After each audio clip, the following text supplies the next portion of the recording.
नमस्कार, पुण्य श्लोक हलवाई शो में आज हमने देखा कि सब्जियां खरीदी जा रही होती हैं देवी अहिल्या जो कि भेष बदल करके आई हुई हैं उन सब लोगों के लिए, यानी कि वारकरी के लिए। और फिर एक इंसान थोड़ी हैरत व्यक्त करता हुआ कहता है कि लग नहीं रहे हैं, बेशक धार्मिक माहौल यहाँ पर बना हुआ है मगर फिर भी उनके हाव भाव से, बातों से लग नहीं रहा है कि। फिर गाँव वाले कहते हैं कोई बात नहीं, तुम ज़्यादा मत सोचो, सब्जियाँ खरीदो और जाओ, उनके लिए भोजन भी बनाना है। ठीक है। और वहाँ पर भजन कीर्तन चल रहा होता है। देवी अहिल्या अब कहती है उस मोशी से कि रात होने वाली है, अंधेरा होने वाला है, तो जो बैलगाड़ी है उनको दूसरे रास्ते से भेज दो और देवी अहिल्या तुकोजी गंगूबा अलग रास्ते से चले जाएंगे। फिर वो कहती है कि बिना हथियार, तब वो कहती है देवी अहिल्या कि शिव शंभू का साथ है, आशीर्वाद है, तो घास फूस भी हथियार बन जाएंगे, तलवार बन जाएंगे, आप चिंता मत करो।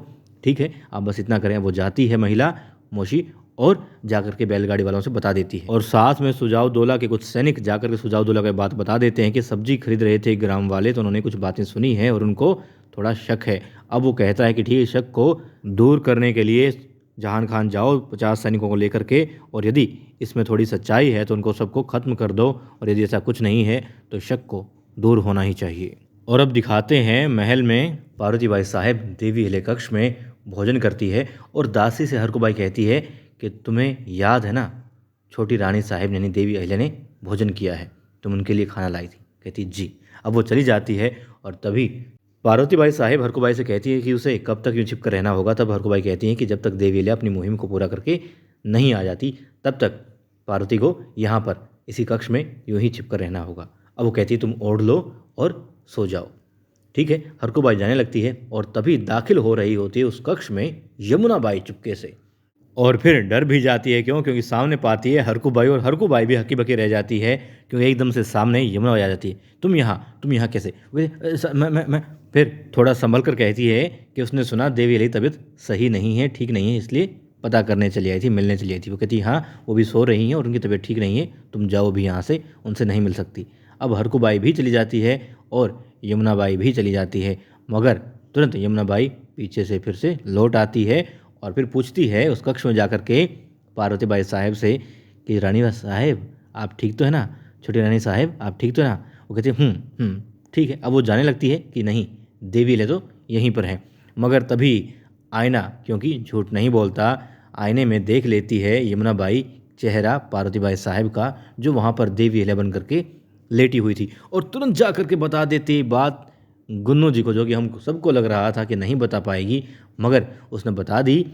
साथ में ये भी बता दिया कि ना तो देवी अहिल्या है यहाँ पर और तुकोजी और गंगूबा भी नहीं है। अब वो कहती है सारी बात पता करूँ? गुन्नू जी कहते हैं कि नहीं, तुम्हारा काम हो चुका है, अब तुम जाओ यहाँ से। और गुन्नू जी कहते हैं कि उसे पता है देवी अहिल्या कहाँ गई होंगी। जाकर के बताते हैं धना सरदार को सारी बात, और धना सरदार कहते हैं ठीक है, अभी वो जा रहे हैं और कुछ दिनों बाद या कुछ देर बाद तुमसे मिलने फिर आएंगे। अब धना सरदार दौड़ जाते हैं सुजाउद्दौला को बात बताने के लिए, और वहाँ पर गांव में दाखिल हो चुके होते हैं जहान खान और उसके साथी, और साथ में अब देवी अहिल्या बाहर जो गतिविधियाँ हो रही थी उन पर भी नज़र बनाई हुई थी। तो उन्हें पता चल जाता है कि जहान खान या फिर जो है सुजाउद्दौला के आदमी पहुँच चुके हैं। तो तुरंत जैसे ही उस कक्ष में दाखिल होते हैं जहाँ पर पूजा हो रही थी, प्रार्थना हो रही थी, सुजाउद्दौला के आदमी, तो क्या पाते हैं वहाँ पर देवी अहिल्या तुकोजी और गंगूबा नहीं होते हैं। फिर खोजबीन की जाती है, वहाँ पर तलाशी ली जाती है, ना हथियार मिलते हैं, न ही कोई संदिग्ध वहाँ पर उन्हें दिखता है। मगर वो लोग यूं ही नहीं मानते, तलाशी पूरी लेते हैं, और अनाज की बोरियां होती हैं उन्हें तलवार मार मार करके देखते हैं। फिर वहाँ पर संदूक रखे होते हैं, उनको भी खोला जाता है, तो क्या पाते हैं उनमें चावल होते हैं, और फिर एक संदूक रहता है वहाँ पर। अब वो जो मोशी होती है, जो महिला होती है, वो उस संदूक पर भगवान विट्ठल की प्रतिमा रख देती है और कहती है कि यदि हमारे भगवान को थोड़ी सी खरोच भी आई तो हम तुम्हें बख्शेंगे नहीं, भले हम सारे मारे जाएं, मगर गांव वाले तुम्हारी पूरी सेना को ख़त्म कर देंगे। और अब वो लोग वहाँ से डर करके चले जाते हैं। फिर उस संदूक में से देवी अहिल्या को निकाला जाता है, जो दिखाते हैं बाद में कि तुकोजी और गंगूबा ने देवी अहिल्या को संदूक में बंद कर दिया, ऊपर से चावल डाल दिए, और वो सब भी यूँ ही छिप गए थे।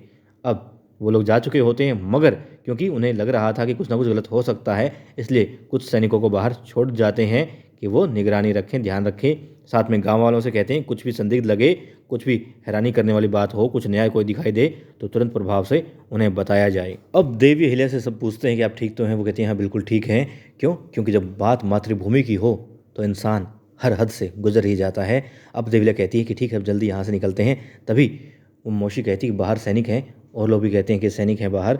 तब देवी अहिल्या कहती है कि हम मराठा मतलब 2 लाख यदि सैनिक सामने हो तो भी घबराया नहीं करते और ये तो चंद हैं। और वहाँ पर जहान खान जाकर के बता देता है सिराजुद्दौला को कि वहाँ पर ऐसी कोई बात नहीं थी डरने वाली या फिर शक वाली, वहाँ सब ठीक है। तभी आ जाते हैं वहाँ पर धना सरदार कहते हैं कि आप लोग अंधेरे में तीर नहीं चला रहे थे, तीर तो सही जगह पर ही लगना चाहिए था और अंधेरे का फ़ायदा तो देवी अहिल्या उठाती हो। कहती क्या बात कर रहे हो। तब वो बताते हैं कि महल में ना तो देवी अहिल्या ही है, ना तुकोजी हैं और ना ही गंगूबा हैं। वो कुछ ना कुछ करने में लगे हुए हैं और यकीनन वो लोग चंबल के लोगों को बचाने की योजना बना रहे हैं।